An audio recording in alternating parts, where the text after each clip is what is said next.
Hey hi everyone, welcome back to my channel and welcome back to a new blog.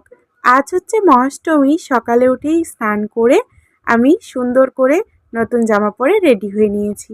মা আমাকে আগে থেকেই বলে রেখেছিল সকালবেলা গিয়ে মহাষ্টমী পুজোর ফল সন্দেশগুলো পৌঁছে দিতে।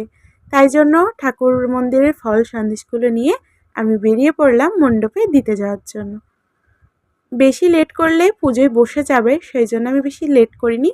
তাই একা একাই চলে গিয়েছিলাম মন্দিরে ফল সন্দেশটা পৌঁছাতে।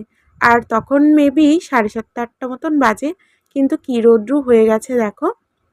মণ্ডপে গিয়ে দেখলাম কেউই আসেনি, ওই 2-4 জন এসেছে। কিন্তু পুজোতে তখন ঠাকুরমশাই অলরেডি বসে পড়েছিল। আর এখানে সুন্দর একটা বড় পদ্মের মালা গাঁথা হয়েছে মায়ের জন্য। পুজোর জোগাড় চলছিল, তাই আমিও গিয়ে ফল সন্দেশটা দিয়ে ঠাকুরকে প্রণাম করে এখান থেকে সুন্দর করে আমাকে একটা সিঁদুরের টিপ পরিয়ে দিয়েছিল। যে কোনো মন্দিরে গেলে এই যে সিঁদুরের টিপটা পরিয়ে দেয়, এটা আমার খুবই ভালো লাগে। তারপরে দেখলাম সবাই একে একে আসছে মন্দিরে।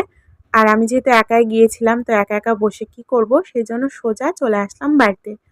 আমি অষ্টমীর অঞ্জলি কোনো বছরই দিই না, তো এবছরও দিইনি।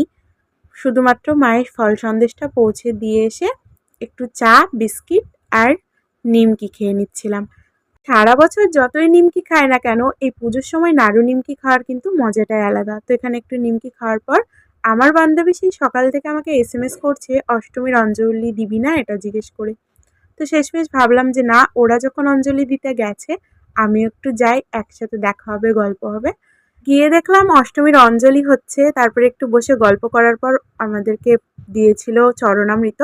চরণামৃত খেয়ে একটু গল্প করছিলাম। তারপরে মহাষ্টমীর প্রসাদ নিয়ে গিয়েছিলাম আর একবার মায়ের কাছে প্রণাম করতে। গিয়ে দেখলাম মাকে আজকে এই পদ্ম ফুলের মালাটা পরে কত সুন্দর না লাগছে, একদম চোখই ফেরানো যাচ্ছে না। যাই হোক, তারপরে সন্দেশ প্রসাদটা বাড়ির জন্য নিয়ে আমি বান্ধবীর মার সাথে একটু 3জন মিলে গল্প করতে করতে রওনা দিলাম বাড়ি ফেরার জন্য। আর আমাদের বাড়ি থেকে তো মন্দির একদমই কাছে, তো টুক করে পৌঁছে গেলাম বাড়িতে। আর বান্ধবীদের বাড়ির সামনে এসে ও তো সে বারবার বলছিল ওদের বাড়ি যাওয়ার জন্য, তবে আমি আর যাইনি, অনেকটাই বেলা হয়ে গিয়েছিল।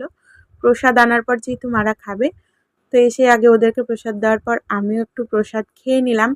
ব্যাস এই করে তো আজকের মহাষ্টমীর সকালটা কেটে গিয়েছে।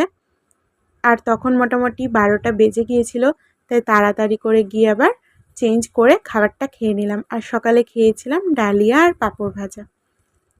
ব্যাস এই করে তো আজকের মহাষ্টমীর সকালটা কেটে গেল। নেক্সট পার্টে কিন্তু দেখাবো মহাষ্টমীর সন্ধেবেলায় কী কী করেছি। আজকের এই ব্লগটা এখানেই শেষ করছি। দেখা হবে নেক্সট ভিডিওতে। টাটা।